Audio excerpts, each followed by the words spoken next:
Amados irmãos, a paz do Senhor, que alegria nós estarmos juntos na presença de nosso Senhor e Salvador Jesus Cristo. Hoje nós vamos trabalhar e estudar com o Templo de Herodes. Como assim o Templo de Herodes, pastor? Olha que interessante.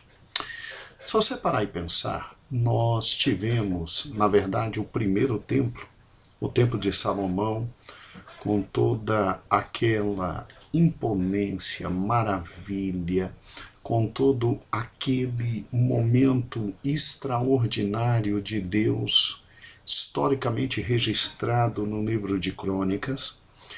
E, infelizmente, o templo que tinha sido feito para durar completamente por muitos e muitos anos e atrair todos à presença do único Deus verdadeiro, que era o Deus de Israel, foi destruído por Nabucodonosor em 587, alguns dizem 586 a.C., e aí o judeu foi expatriado, foi jogado pelo mundo e o templo se perdeu. Aí, por ordem de Ciro e depois Dario, um segundo templo foi erguido, chamado Templo de Zorobabel, e esse segundo templo, que estudamos na última aula, a história do soerguimento desse templo, ele era um templo de dimensões, estrutura, beleza, arquitetura, bastante inferior ao Templo de Salomão.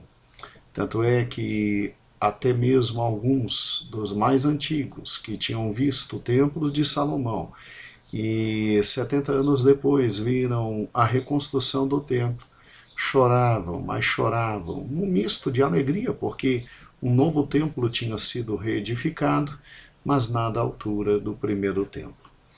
Pois esse segundo templo que nós já estudamos, ele cede lugar a esta obra arquitetônica e maravilhosa aqui, ó. Vou destacar de novo esta obra arquitetônica e maravilhosa, que foi uma ampliação do segundo templo, e alguns autores dizem que foi até mesmo o terceiro templo, mas na verdade foi uma ampliação do segundo templo. Outros historiadores dizem que é verdadeiramente um terceiro templo, porque Herodes destruiu todo o segundo templo, ele não ampliou, ele destruiu, ele refez, e aí teríamos um terceiro templo aqui. Outros dizem que não, que foi uma ampliação muito bem feita, com uma reformulação do templo de Zorobabel feita por Herodes. E é exatamente este o nosso assunto de hoje, esta figura histórica interessante chamada Herodes com o terceiro templo. Ou então o segundo templo, ou o templo de Herodes, que foi exatamente o templo da época de Cristo. Nesta aula nós vamos nos dedicar aos detalhes essenciais deste templo. Para quem não sabe, o querido templo de Herodes, ele era no mínimo, tá? Quase que 3 vezes maior que o antigo templo. Tá? Aqui nós temos uma foto do Templo de Salomão. Tá vendo o Templo de Salomão? Aquele templo maravilhoso, enorme, fantástico, que nós estudamos a miúde, né? E aqui do lado você tem o Templo de Herodes. Ou seja, se você parar e pensar, aqui no Templo de Salomão, um pátio principal, o altar, o mar de fundição, as bacias do lado, a própria estrutura do templo no santo lugar e o pátio, né, que era algo enorme mesmo. Veja que ele é simplesmente metade do templo que existia na época de Herodes. Olha o croquis aqui do lado, fazendo a comparação, né? O Templo de Salomão terminou em 957 a.C. e era menos da metade do tamanho do segundo templo, que foi construído entre 20 e 19 a.C. na sua estrutura principal, né? E começou em 20, mais ou menos 20 a 19 a.C., e terminou exatamente 7 anos antes da sua destruição. É muito engraçado isso, nós veremos já já. Olha que interessante, ó. Pegando aqui o croquis aqui embaixo. Veja comigo, ó. Aqui está o Templo de Salomão, exatamente aquilo que está ali embaixo, tá? Ali em cima o croquis. Aqui está o Templo de Herodes. Olha que interessante, ó. O Templo de Salomão é, na verdade, menos da metade, ele todinho, com pátio, com tudo, é menos da metade do que o Templo de Herodes. Tá vendo? O Templo de Herodes é muito, mas muito, muito grande. E o que me chama a atenção é exatamente isso, ó. Olha a figura aqui em cima novamente. Tá vendo? Ou seja, o Templo de Salomão é exatamente no mesmo lugar, no Monte Moriá, de acordo com as ordens estabelecidas por Deus, mas o Templo de Salomão é exatamente menos da metade do que foi o Templo de Herodes. Então, se você parar e pensar, Herodes fez uma obra monumental. Alguns escritores dizem que esse templo era o mais bonito e o maior da antiguidade. Nenhum templo de deuses gregos ou romanos chegava ao pé do templo em Jerusalém. Herodes não brincou. Tá vendo? Agora vamos juntos. Veja que aqui está exatamente a área total em comparação, e você pode ver ali a partir da porta de Nicanor, né? Porta de Nicanor, né? Aqui as câmaras, tá bom? As câmaras, o pátio das mulheres, nada disso aqui, ó, existia em relação aqui. Isso aqui foi uma obra faraônica feita por Herodes, que ainda faz uma obra aqui por fora, que nós ainda vamos estudar, e isso torna o templo algo enorme, pegando praticamente todo o monte onde estava o antigo templo. Toda essa parte aqui maior foi a parte acrescida por Herodes, transformando o templo de Herodes simplesmente muito maior que o templo de Salomão. Agora, quero lhe chamar a atenção, porque a estrutura fundamental e essencial, ela foi, como nós diríamos, preservada. Aqui, ó, você vê exatamente aqui o mar de fundição, ele está aqui, ó. Aqui você vê o altar no Templo de Salomão, ele está exatamente aqui. E esta parte toda aqui equivale a isso aqui, ó. Tá? Então o total do Templo de Salomão ficou aqui e Herodes acrescentou esta parte. Tá bom? Então o total inteiro foi isso aqui, ó. Esta parte toda aqui equivale a esta aqui, e Herodes acrescentou esta outra parte aqui. Tá bom? Ele me acrescenta esta outra parte. Então, para que ninguém tenha problemas, vamos de novo aqui. Todo o templo de Salomão equivale a isso aqui, ó, do templo de Herodes. Tá? E Herodes acrescenta esta parte aqui. Vamos então, obviamente, verificar alguns dados em comparação dos dois templos. O templo de Salomão, ele tinha 5 hectares no Monte Moriá. Quando você pega o templo de Herodes, ele não tinha 5 hectares, ele tinha 15 hectares. Segundo alguns historiadores, ele era então quase que 2 vezes maior. Tá certo? Herodes amplia as dimensões do Monte do Templo com as seguintes medidas: 488 metros para o oeste, ele aumenta para o oeste 488 metros, 470 metros para o leste, 315 metros ele aumenta para o norte e 280 metros para o sul. Aí alguns irmãos me perguntam assim, mas pastor, voltando aqui, mas aqui eu estou vendo que ele ampliou somente para o leste, porque a porta do templo dava para o leste. Sim, mas o trabalho dele não foi só aqui. Ele faz um grande trabalho aqui, aqui na frente e aqui. Como assim, pastor? Vamos lá. Para que você tenha estas dimensões de 15 hectares, para que você entenda que ele aumentou 488 metros para o oeste, 470 metros para o leste, 315 metros para o norte e 280 metros para o sul, você tem que ver isso aqui, ó. Você tem que ver isso aqui, ó. Olha que interessante. Olha que interessante. O antigo templo era isso aqui, ó. O antigo templo era isso aqui. Ele amplia para cá, ele amplia para cá, ele amplia para cá. Então, ele pega esta parte que aqui está, que é do antigo templo, e ele simplesmente, numa rocha, num trabalho arquitetônico dificílimo no Monte Moriá, ele triplica o tamanho. Pastor, meu Deus do céu, então foi uma obra de engenharia dificílima, foi. Tanto é que o templo de Herodes foi, na época, o maior edifício do mundo. Sério? Sério.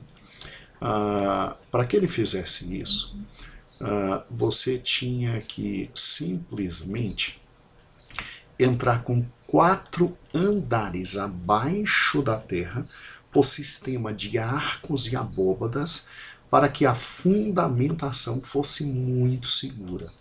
E, obviamente, muito interessante, isso tudo abaixo dos atos dos gentios, numa profundidade de 6 metros. 6 metros, a largura por 6 metros e a profundidade de 6 metros. E se você parar e pensar, o que ele fez na montanha? Ele fez uma obra arquitetônica de fundamentação muito grande mesmo, para poder suportar o novo edifício. Deixa eu voltar aqui para você verificar isso. Então, aqui está a estrutura do antigo templo. O antigo templo comportava só isso aqui que a setinha está mostrando. Para ele fazer isso aqui, ó, essa ampliação enorme que ele fez aqui, ele simplesmente cavou na rocha 6 metros. Ele entra aqui na rocha 6 metros, aqui dá para ver tudo, mas aqui já não dá para ver, mas ele cava na rocha 6 metros aqui para baixo. Isso aqui tem uma estrutura de 6 metros de largura, e aí ele pôde fazer a ampliação completa. Meu Deus! Mas aí foi necessário quanto de material? Simples, foi necessário só mais de 1 milhão de toneladas de pedras. Toneladas de pedras. E não se preocupe, isso era muito fácil de encontrar no deserto. Cada fileira das paredes continha entre 800 e 1000 pedras de aproximadamente 4 toneladas e meia. 4 toneladas e meia. Então, olhe para... Obviamente o tempo foi 80 anos, e olha o que Herodes fez. Olha o que Herodes fez. Herodes, então, aqui está o Monte Moriá. O que ele teve que fazer aqui no monte? Ele teve que escavar, ele teve que fazer esta fundamentação para ampliar toda a área. Pense quão bons eram os engenheiros de Herodes. Tá? Pense quão bons os engenheiros. Então, toda essa parte aqui que não está mostrada foi feita aqui embaixo isso, porque você não vai solidificar somente a parte que você quer ampliar, você vai solidificar a parte que já existe também. Então o trabalho foi muito difícil, que ele teve que solidificar aqui por fora da antiga arquitetura do templo, aqui está o templo, para ele ampliar o templo e transformar em 1/3 a mais. Ele cava aqui, ele faz essas abóbadas aqui, ó, o subsolo são abóbadas, e isso aqui isso aqui é tonelada de pedra, em cima de tonelada de pedra, para segurar o que estava aqui em cima. Tá? Então, voltando aqui para você ter uma ideia. Olha que interessante. A figura do templo era só esta aqui. Herodes projetou o aumento e praticamente triplicou o tamanho. Só o que ele fez? Ele pegou e criou toda essa estrutura aqui, numa arregimentação, numa fundação muito grande. Ele cavou o Moriá, ele colocou pedra sobre pedra para botar toda a base do templo aqui, e depois que ele fez isso só, simplesmente só, com 4 andares de arcos de subsolo, na forma de abóbodas para distribuir o peso, só que cada parte dessa tinha 6 metros de largura por 6 metros de profundidade. Isso foi feito com exatos 1 milhão de toneladas de pedras, e cada pedra, tá, que ali tinha na fundamentação e na fundação do próprio novo templo, ou do aumentar do templo, 800 a 1000 pedras, cada uma com 4,5 toneladas, por isso que levou 80 anos, e ele, depois de fazer essa fundamentação aqui, aí é que ele amplia o templo. Olha o subsolo do templo. Olha o subsolo do templo. E aí, obviamente, raciocine comigo. O monte ali do templo foi um verdadeiro trabalho de engenharia de Herodes. Mas Herodes sabia muito bem fazer isso porque ele já tinha feito outras maravilhas. Ele já tinha feito Massada, tá? Ele tinha feito o Heródion, que era a casa dele. Ele tinha feito exatamente uma cidade inteira onde não existia, que era a Cesareia de Filipe, um porto fantástico para os romanos, engrandecer os romanos, e fazer essa construção era algo muito tranquilo para Herodes, porque fazendo essa construção, ele construiria o maior templo de todos os tempos até aquele momento, e ele simplesmente acalmaria os judeus, dando aos judeus o que eles mais têm de sagrado, um templo enorme, absolutamente fantásticos. A construção foi feita por pedreiros muito experientes, e as pedras eram tão juntas, irmãos, aqui embaixo, que era impossível passar folha de papel. E, obviamente, era uma construção tão fantástica, que cabia o que os judeus desejavam, que eram receber exatamente 250 mil pessoas, no mínimo, de peregrinos na época da Páscoa. Então, uma figura só para você ver o tanto de gente que frequentava esse templo na época da Páscoa. Tá? Muito bem. Olha que interessante. Todos esses dados eu tirei do Atlas da Bíblia, tá? E são dados muito bons, são científicos. Agora raciocine comigo. Olha o que Herodes fez. Herodes simplesmente pegou isso aqui, que era o que existia, e transformou nisso aqui. Então, pare e pense, ele simplesmente trouxe 1/3. Ele pegou 1/3 e transformou em algo enorme. Por isso, ó, ele teve que fazer toda aquela fundamentação aqui, ó, para poder ampliar, porque o que nós tínhamos era isso aqui, e obviamente ele transforma isso aqui em tudo isso aqui, em tudo isso. Vamos agora a cada uma destas partes extraordinárias desse templo de Herodes. Em primeiro lugar, vamos às dimensões. Aqui está, voltemos aqui. Daqui para cá, você tem exatamente de norte a sul 450 metros. 450 metros. E de leste a oeste, você tem exatamente 300 metros de leste a oeste. E então você tem dimensões enormes deste maravilhoso templo. Dimensões enormes deste maravilhoso templo. Agora raciocine comigo. Para você ver quanto era do chão até lá em cima, são 50 metros. Olha aqui, ó, a figura aqui, ó, ponto número 3. São simplesmente 50 metros. É alto demais, meu irmão, é alto demais, tá bom? Muito bem, só um trabalho enorme, enorme, enorme, enorme. Poderia ter feito isso, e Herodes fez isso para acalmar os judeus, já que ele era um idumeu, né, idumeu, e ele era descendente, na verdade, de Esaú, e ele estava governando Israel em razão dos romanos terem o colocado ali como governador de Israel. Então, como ele poderia fazer uma obra para acalmar e ter aceitação dos principais líderes judeus? Ele fez essa obra monumental que nós passamos a estudar agora. E é muito interessante porque cada pedra do muro aqui foi feita, fora o subsolo, cada pedra, eram blocos enormes de 60 metros de altura. 60 metros, não, centímetros de altura com 5 metros de comprimento. É algo assim extraordinário. Os próprios discípulos, quando chegaram perto desse templo, bateram nas pedras e disseram ao Senhor: olha que obra fundamental e extraordinária. Aí Jesus vem e diz: pois é, não vai ficar pedra sobre pedra.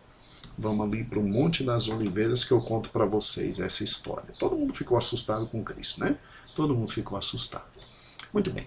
As dimensões eram colossais e vamos agora para a parte mais alta, a extremidade mais alta, que nós chamamos de pináculo.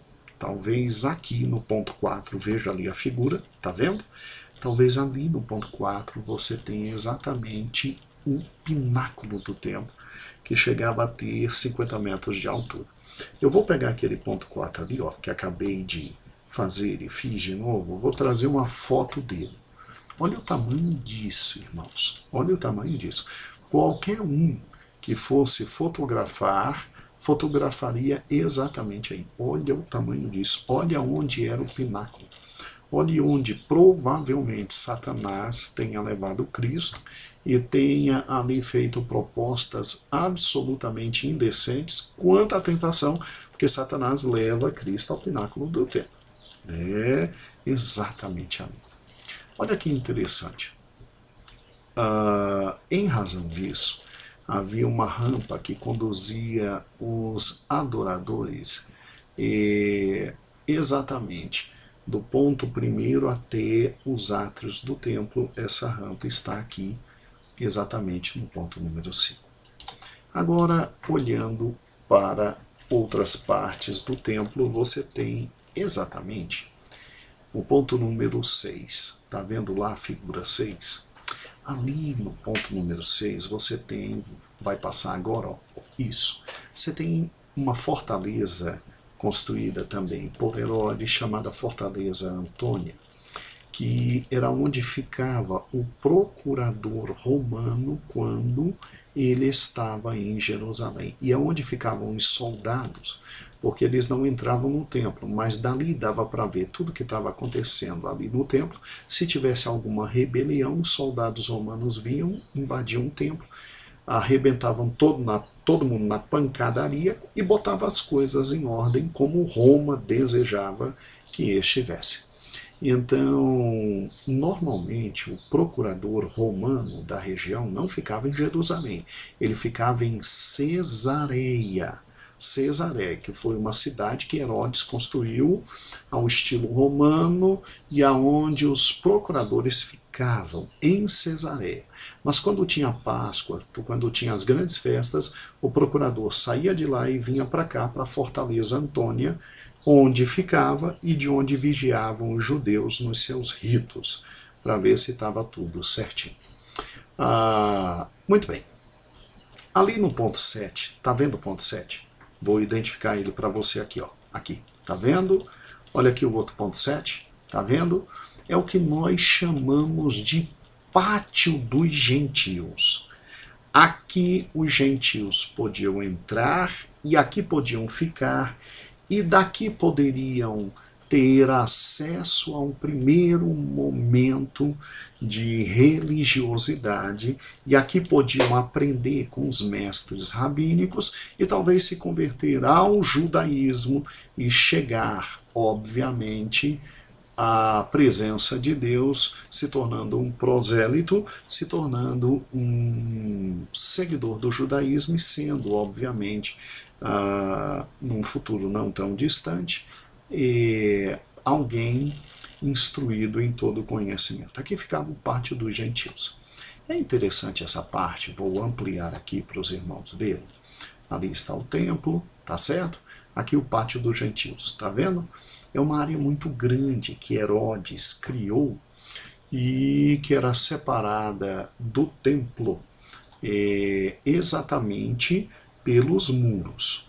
Então os gentios tinham esse pátio aqui e tinha esses muros que separavam o templo mesmo do pátio dos gentios. E é interessante que nesses muros tinha uma inscrição muito interessante, porque esses muros, apesar de pequenininhos ali na imagem, eles tinham 1,3 m de altura, tá? Com espaços abertos para que o judeu passasse pelo átrio dos gentios e fosse ao templo. E o que é interessante é que nessas pedras tinha um aviso, principalmente em grego e latim, para todo gentio saber, que dizia assim: nenhum estrangeiro pode passar deste muro, ou seja, estar dentro da balaústra. Quem for encontrado será pessoalmente responsável pela sua morte. Então, o átrio dos gentios, que era exatamente aqui, ó, era onde o gentio podia vir no máximo. E passou daquela mureta ali, você estava arriscado a morrer. E o judeu poderia matar e matar mesmo, porque a partir dali era só judeu. O único gentio que entrava ali sem morrer era o soldado romano para conter qualquer desordem. E era mais ou menos esta a visão que se tinha ali da Fortaleza Antônia, para ver o que estava acontecendo ali dentro. Qualquer problema vinham e simplesmente colocavam tudo em ordem. Muito interessante isso, né? Agora vamos juntos. Para que pátio dos gentios? E para receber os gentios. Se você parar e pensar, era o único jeito de gente que não era judeu, principalmente cegos, coxos, incircuncisos, de ter acesso a alguma coisa sobre a religiosidade judaica. E é muito interessante porque ali vinham pessoas que queriam fazer oferendas a Deus, que já conheciam muito do Velho Testamento, mas não queriam se tornar judeus, nem queriam ser prosélitos, mas iam e faziam oferendas a Deus. E neste lugar, no pátio dos gentios, Jesus falava a muitas multidões ali. E foi nesse lugar, inclusive, que Jesus expulsou 2 vezes os cambistas e comerciantes, dizendo que estavam desonrando a casa do seu pai. É interessante porque Jesus se tornou enigmático, porque judeu nenhum olhava para aquela parte como expressão daquela parte de um templo a Deus, de um local onde Deus poderia estar. E quando Jesus expulsa comerciantes, cambistas, dizendo que tinham feito da casa do pai dele casa de comércio, ele de alguma forma diz que aquele pátio dos gentios também era parte da casa de Deus. Interessante isso. Então, olhe para essa figura. Ó, judeu nenhum olhava para isso aqui com reverência. E Cristo, ao expulsar cambistas, ele simplesmente olhou para essa parte e deu a ela uma certa dignidade, como se ele estivesse dizendo que o evangelho chegaria a nós. E o que eu acho interessante foi essa atitude de Cristo, porque, a rigor, esta parte externa não fazia parte do templo. Isso aqui foi um acréscimo que o nosso querido Herodes fez para tornar o templo acessível a todos os povos. Mal sabia, mas Herodes estava sendo, de alguma forma, utilizado e sendo usado por Deus para uma ampliação interessante, né? Ampliação interessante. Seu terreno não era considerado sagrado, qualquer um ali podia entrar e ter acesso, e Herodes, quando fez isso, queria de alguma forma conquistar o favor de Roma, e obviamente porque romanos podiam circular ali, mas lembre-se da inscrição, passou daqueles limites, você está pedindo a morte. Muito bem. Outro fato que me chama muita atenção, agora chegamos até o ponto 7, vamos agora ao ponto 8. O ponto 8 é exatamente o que nós chamamos de pórtico real ou pórtico de Salomão. Ele circundava todo o pátio dos gentios. Deixa eu te mostrar aqui o ponto 8. Ó, essa parte aqui, ó. Tá vendo? Essa parte aqui também, ó. Tá vendo? Essa parte aqui, essa parte aqui, era chamado de pórtico por uma razão extremamente simples, completamente simples. Porque era constituído de o que hoje você tem a visão de postes, né? Deixa eu te mostrar mais perto isso aqui, ó. Aquela parte ali de dentro é essa aqui, ó. Eram pórticos, pórticos. E ali era chamado pórtico real, o pórtico de Salomão. Ali dentro você tinha uma área refrescante, uma área boa, onde se reunia Jesus e falava às multidões. Ali funcionava também escolas dos escribas, fariseus e saduceus, e Jesus, toda vez que ia ao templo, era perfeitamente encontrado ali, ensinando, tá certo? E é chamado de pórtico por causa destas partes aqui, ó, que lembram portes, né? E de Salomão, em homenagem ao grande rei Salomão. Para que você tenha uma ideia, deixa eu destacar aqui, ó. Olha o tamanho disso aqui, a dimensão disso e o tanto de gente que cabia aqui. O tanto de gente que cabia aqui. Então, se você parar e pensar, voltando um pouco às imagens, olha que interessante. Então, esses pórticos aqui, ó, eram simplesmente locais que nele podiam estar facilmente de 100 mil a 150 mil pessoas de forma confortável. Porque olha o tamanho e a dimensão disso aqui, ó. Tá vendo? Olha o tamanho e a dimensão disso. E muito interessante, aqui você encontra Jesus sempre com seus discípulos ensinando. Era um local muito democrático, porque não estavam aqui somente homens, também mulheres, também crianças. Alguns dizem que Jesus, quando disse, deixai vir a mim os pequeninos, não foi a primeira vez que ele estava recebendo crianças, que ele, neste pórtico aqui, ele abraçava muitas das crianças. E Jesus veio a esse lugar, irmãos, nos 30 primeiros anos da sua vida, 30 vezes. A família vinha uma vez por ano aqui. Aos 12 anos, deixaram Jesus por aqui e tiveram que voltar, não é? E quando chegaram, ele foi encontrado simplesmente os doutores da lei perdidos com aquele fenômeno teológico que estava ali.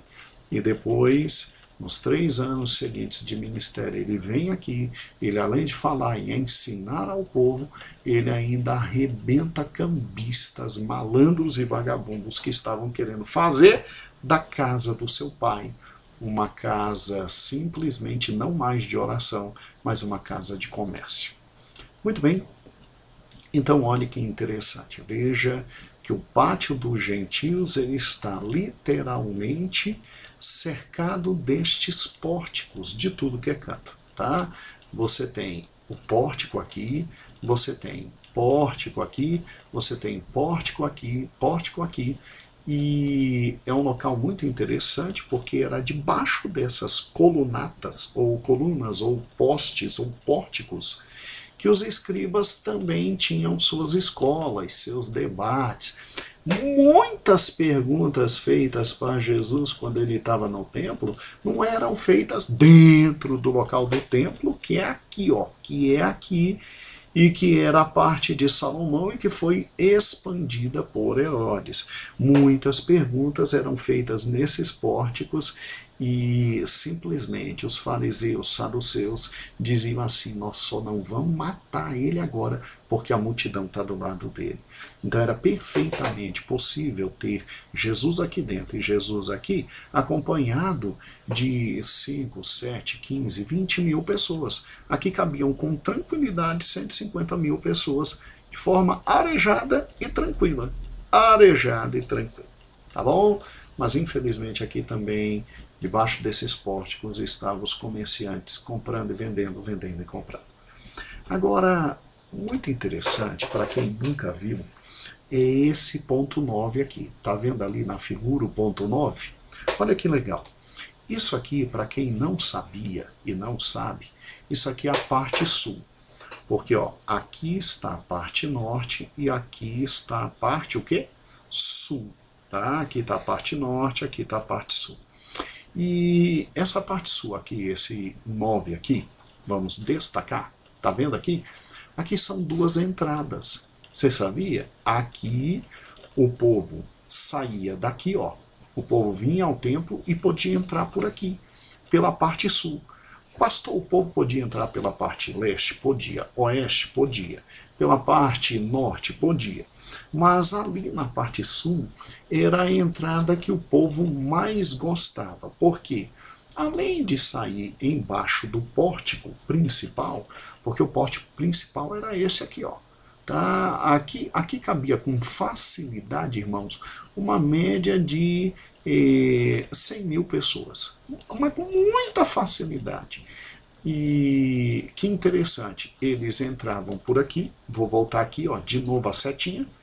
Eles vinham de Jerusalém, entravam por aqui, e eles saíam aqui nessas duas saídas, tinha acesso ao pátio dos gentios, e depois atravessava aqui a mureta e tinha acesso aqui ao templo. Olha que interessante, essas duas saídas aqui, elas eram duas passagens que vinham direto das duas portas de Uda. Olha que legal, aqui estão as portas de Uda, então estou voltando aqui, ó. Tá vendo essa seta aqui que está caindo? Eu agora vou para essa parte da seta, a parte de fora dos muros. Olha aqui as duas portas de Uda, tá?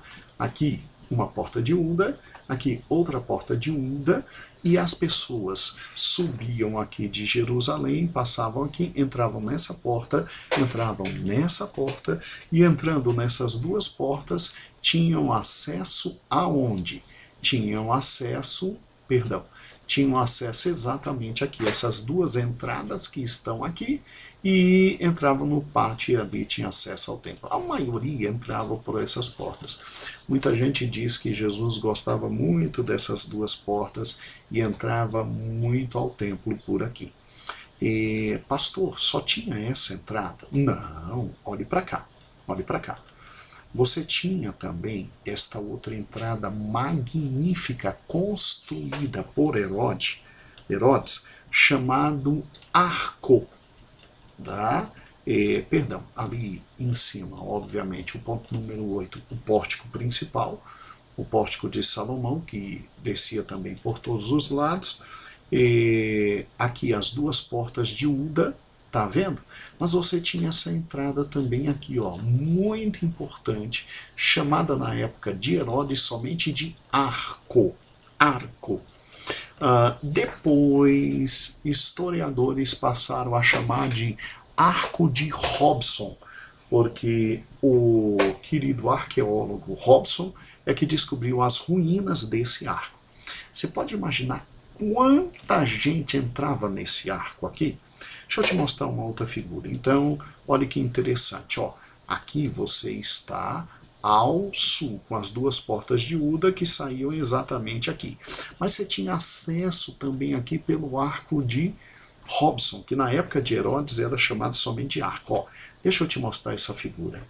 Olha o arco de Robson, outra entrada ao templo. Tá certo? Então, olha aqui o arco de Robson. Quanta gente entrava aqui. Dizem que Jesus, quando viu, isso aqui não tem na Bíblia, é o que falam os historiadores. Dizem que Jesus, ele estava no templo, ele viu quem deu a oferta, ele viu a oferta da viúva, falou da oferta que era a maior de todas, e quando ele desceu do templo dizendo, gente, vai ser tudo destruído, dizem que Jesus desceu com seus discípulos pelo arco de Robson. Olha o tamanho disso, gente. E aqui do lado, voltando aqui, voltando aqui, estão as duas portas de Uda, tá certo? As portas de Uda. Então o povo, como é que o povo entrava nesse templo, pastor? O povo entrava, de regra, pela porta de Uda, que era bem popular, e muita gente entrava aqui, pelo arco de Robson, que está bem aqui. O povão gostava de entrar pelas portas de Uda porque aqui dava direto para a cidade de Jerusalém. Os mais riquinhos e chatinhos, para se separar do povão, entrava aqui pelo arco de Robson. Poxa, então tinha entrada para tudo que é lado? Tinha. O Herodes era muito esperto. Herodes, além de fazer uma obra faraônica, Herodes ainda deu acesso ao templo por tudo que é canto. O que trouxe um problema muito sério, porque quando os romanos quiseram entrar, foi de lascar, né? E quiseram destruir, tinha entrada para tudo que é canto, foi doloroso. Deixa eu pegar essa parte aqui do arco de Robson e deixa eu mostrar uma coisa interessante para você. Tá vendo ali o arco de Robson? Ok?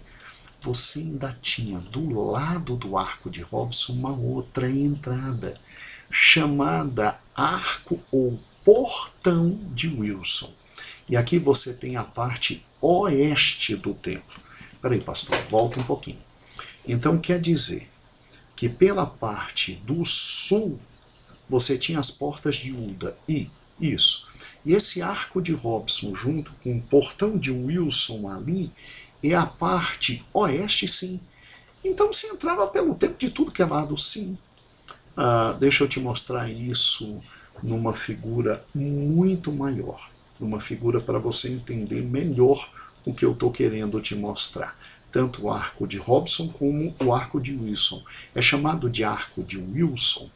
Na época de Herodes não era chamado assim, porque um outro grande historiador e paleontológico ou arqueólogo descobriu as ruínas, e aí, em homenagem a ele, Wilson deram o nome a ele. Mas deixa eu te mostrar essa figura, fica mais fácil.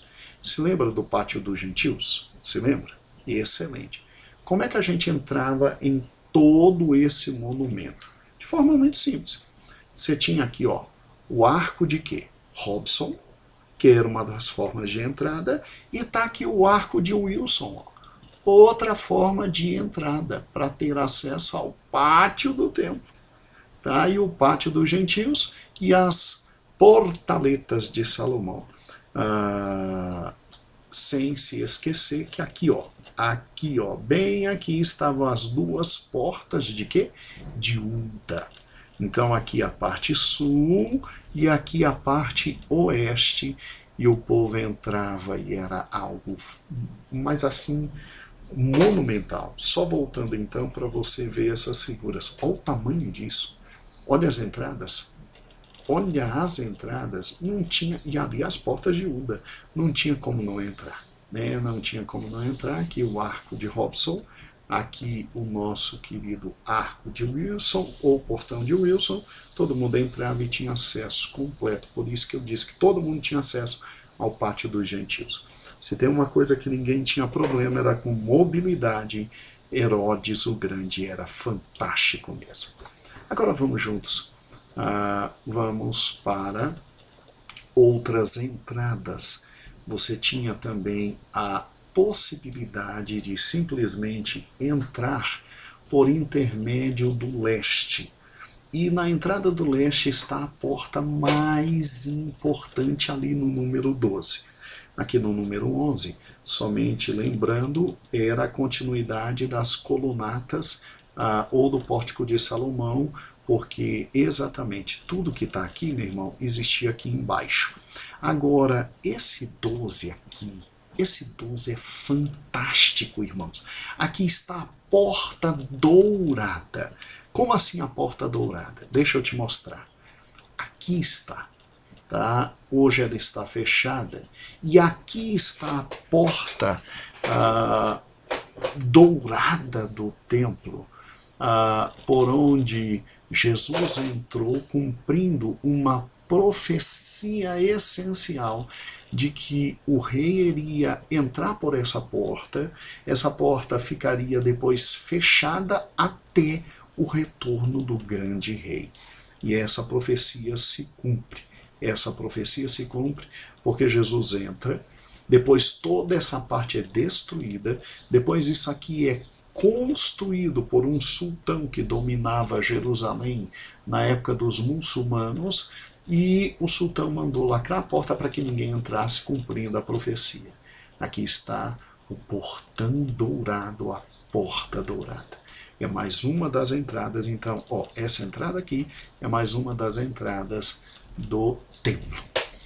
Agora, olhando para o templo. Então, você identificou que esta parte aqui que vamos ver agora foi somente uma das partes que Herodes ampliou, que na verdade ele ampliou muito mais o templo, transformando isso aqui em 1/3 da área que ele criou, com pátios dos gentios, com portaletas de Salomão, com locais onde todo aquele povo se encontrava para conversar, discutir teologia, pregar para os gentios, coisa fantástica, né? Agora vamos, por gentileza, ao templo em si. Primeira parte que eu quero te destacar foi o que Herodes fez e que não existia, que é exatamente essa parte aqui, ó, que equivale a esta parte aqui, ó. Isso aqui não existia e quem fez foi Herodes. Herodes criou algo fantástico. Irmãos, que coisa extraordinária. Herodes criou o pátio das mulheres com todas as salas de especiarias. Deixa eu te mostrar isso. Quando você exatamente chegava àquele ponto que está ali, você tinha esta visão que o povo judeu tinha aqui, ó. Aqui está o pátio ou átrio das mulheres. E estas 4 partes aqui equivalem a essas partes aqui, ó. Essa aqui, a essa aqui, esta bem aqui, a esta aqui, e esta aqui, a esta bem aqui. Olha que interessante. Então, voltando de novo para ninguém se perder. Aqui está o croquis do novo templo, o templo de Herodes, e eu estou pegando esta parte aqui e estou mostrando ela aqui, e nós vamos trabalhar com essa parte. Era uma parte muito bonita, como você pode ver, começando aqui a seta, ó, tá vendo? Era uma parte muito bonita, e que quando você entrava aqui, ó, pela porta formosa, tá? Então, bem aqui, ó, esta porta aqui, chamada Porta Formosa, aonde Pedro simplesmente Pedro e João vieram orar, e tinha o nosso querido que não andava, e eles disseram: não temos prata e ouro, mas o que temos te damos. Aqui é a Porta Formosa. Aí entrando aqui, você chegava a esse ponto, e chegando a esse ponto você tinha esta visão aqui, ó. Esta parte aqui equivale a esta parte aqui equivale a esta aqui, ó, esse quadrante equivale a este aqui equivale a esse. Vê que coisa lindíssima. E esta porta aqui era esta aqui que dava acesso a esta parte restrita do templo, que é a porta de Nicanor aqui. Então esta porta é a Porta Formosa e esta porta aqui é a de Nicanor. Vamos pegar essa parte aqui rapidinho. Isso aqui foi fantástico. Este átrio aqui das mulheres, que equivale a exatamente essa parte aqui, tinha essas 4 aberturas aqui. Você está vendo? Está vendo isso aqui? Que era aberto. Isso aqui, ó, equivale Sala dos Nazireus, aqui, ó, sala dos olhos, aqui ó, sala dos leprosos, aqui ó, sala da lenha. E toda essa parte aqui, átrio das mulheres. E aqui subindo o portal e a porta de Nicanor para entrar. Vamos juntos aqui. Olha que fantástico. Segundo o Talmud, a primeira câmara, que é esta aqui, ó. Tá vendo? De novo, a primeira câmara, que é esta aqui. Que equivale a esta câmara aqui, ó. Esta câmara era onde ficavam os impuros e leprosos que haviam sido curados. Então, quando Jesus curava um leproso e ele dizia, vai se apresentar ao sacerdote, ele vinha, ele entrava aqui, ele dizia, sou ex-leproso, e ele era encaminhado para cá, ó, para essa daqui, e ali ficava pelo tempo do ritual previsto, e o tempo do ritual ele ficava ali direitinho, esperando o sacerdote dizer que ele estava limpo. Vamos lá. Na Câmara do Nordeste, que é esta aqui, ó, que equivale exatamente a esta aqui, ó, na Câmara do Nordeste, ali ficavam as madeiras que eram necessárias para queimar o sacrifício, para a ordem sacrificial, e aí você vem a Câmara 3, que era do sudoeste, que é essa daqui, ó, a Sala dos Olhos, ó, bem aqui, a Sala dos Olhos. Aqui ficavam todo o vinho, todo o óleo, que era mantido para quê? Para receber essas pessoas, para que essas pessoas pudessem cozinhar, para que essas pessoas pudessem aqui estar com suas famílias e comer. E tinha também essa última parte aqui muito especial, como tinha sido designada por Deus, que era justamente a parte dos nazireus. Aqueles que eram consagrados completamente a Deus e vinham cumprir o seu voto aqui. Pode ver que isso ficava aberto, né? Isso ficava aberto. É muito interessante esse detalhe. E aqui, não pense que essa coisa pequenininha, isso aqui é enorme. Deixa eu te mostrar aqui dentro, ó, uma figura. Olha que fantástica.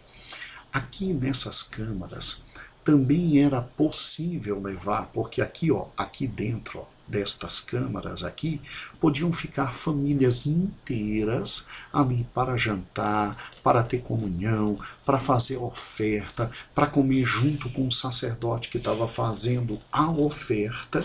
E era muito bonito isso, porque segundo os livros judaicos, inclusive ali podia-se ficar hospedado com quartos, famílias inteiras, para ter um momento de adoração como era previsto na lei.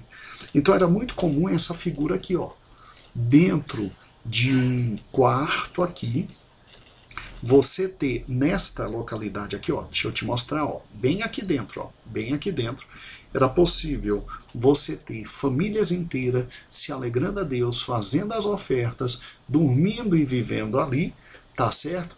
Tá, que a figura aqui está um pouquinho errada, porque você tem aqui o grande altar, e isso aqui acontecia aqui, ó. E é nesse pórtico exatamente que você tinha essas famílias. Então, era um local muito grande, muito amplo, esse pórtico aqui, chamado Pátio das Mulheres, onde se tinham esses 4 departamentos fundamentais que Herodes fez de forma muito estratégica. Agora, vamos para esse ponto aqui. O ponto que dá acesso literalmente à parte mais importante, que era onde ficava realmente o templo. Aqui você tinha escadas, tá vendo as escadas? E você tinha um portão de Nicanor, que era uma porta muito bonita, muito importante, enorme, enorme, enorme, suntuosa, e que deram o nome de Nicanor por causa da pessoa que doou esta porta. Então tá aqui, ó, portão de Nicanor, e que dava acesso literalmente ao que, obviamente, literalmente a parte mais importante, que era a parte dos israelitas e a parte do templo. O que eu acho estranho é que tinha muitas colunas no formato romano, que obviamente Herodes fez para agradar também os romanos imperadores na época. E o que me causa estranheza é o silêncio dos chefes, dos grandes sacerdotes que cuidavam de tudo isso, permitindo o que Herodes fez. Era um momento de decadência espiritual muito grande, irmãos, muito grandes. E obviamente era nessas escadas que depois os sacerdotes, após oferecer as ofertas, porque aqui você trazia o seu cordeirinho, o sacerdote entrava aqui e ia trabalhar aqui oferecendo, e depois ele vinha e dizia que os seus pecados estavam perdoados, e o sumo sacerdote daqui dava a bênção sacerdotal todo final do dia a todo o povo. Tá? Agora, olha que interessante. Vamos agora ao átrio dos israelitas e vamos agora ao altar e a rampa, e aqui prevalece tudo que já existia com as dimensões maravilhosas que Salomão trouxe. Então você tem o átrio dos israelitas, que é essa parte aqui, ó. Tá vendo? Ó? Essa parte aqui, essa parte aqui. Aqui só quem podia entrar eram homens israelitas. Aqui o grande altar, como a gente já viu. Aqui, obviamente, a nossa querida escada para acesso ao Santo Templo. E aqui as ofertas eram feitas. E aqui se vinha, passava pela porta aqui, e se dizia que o indivíduo estava em paz com Deus. Então aqui permaneceu tudo, inclusive a estrutura do santuário e do Santo dos Santos, com toda aquela estrutura que nós temos das menorás, das várias mesas de propiciação, de uma único altar de incenso, e tinha o véu também aqui estava o véu, e tinha aqui a nossa querida localidade dos Santos. Só uma observação, na época de Herodes você não tinha a Arca da Aliança, porque segundo alguns historiadores ela tinha sido escondida e ninguém nunca mais achou desde então, desde do nosso querido Nabucodonosor entrando e destruindo o primeiro templo. Amados irmãos, que estrutura fantástica o templo de Herodes, e acho que você viu agora quão grandioso, quão fantástico foi o que Herodes fez. E Herodes fez exatamente isso para acalmar os judeus, porque os judeus tinham alguém que não era da casa de Davi governando todos eles. E o que eu acho estranho é que a religiosidade na época, os homens que tinham que cuidar das coisas de Deus, admitiram algo como isso. E esse era o grande templo de Herodes. Espero que você tenha gostado da aula, conhecimentos muito interessantes, cresceu sua visão, e este era o templo que Jesus frequentava na sua época. Portanto, a paz do Senhor, Deus abençoe a todos, louvado seja o nome do Senhor. A aula que vem nós veremos que uma estrutura tão imponente como essa, Jesus disse que iria cair, e no ano 70 ela foi destruída. Deus abençoe a todos, a paz do Senhor.